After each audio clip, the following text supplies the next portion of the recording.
bütün gününü, ömrünü o nəcisdir, bu nəcisdir, ona şəkk eləyim, buna şübhə eləyim, bu şeylərlə keçirtməyə dəyməz. Yəni ömrümüzü belə şeylərə həsr eləməyək. Baxın, Allah Taala öz bəndələrini çətinliyə, əziyyətə salmaz. Bizik ki, özümüz öz əllərimizlə özümüzü bu cür giriftarçılığa salırıq, özümüzü bu cür zəhmətə, çətinliyə salırıq.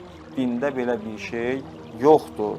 Bunu da diqqətinizə çatdırım ki, baxın, Allah Taala nəcasət məsələlərini insanlar üçün çox rahat və asan tutubdur. Və yaxud da qeyd etdikdə, məsələn, əgər bir şeyin nəcis olduğunu bilmirsənsə, bu şey nəcisdir, o şey səndən ötürü pak hökmündədir. Get rahat həyatını yaşa, o şey səndən ötürü təmizdir, pak hökmündədir. Hətta əslində nəcis olmuş olsa belə, sənin ki yəqinin yoxdur, o nəcisdir, o səndən ötürü pakdır.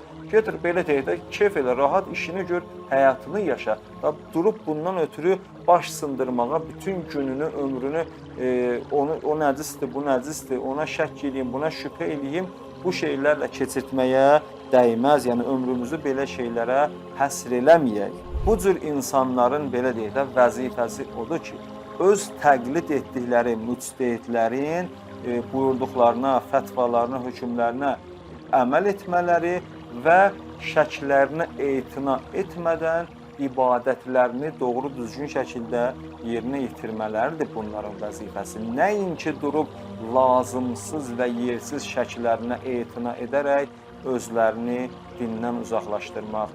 Gərək öz müctehidlərinin buyurduqlarına diqqətlə əməl etsinlər ki, bu tezliklə də şəkk şübhədən azad olsunlar inşallah.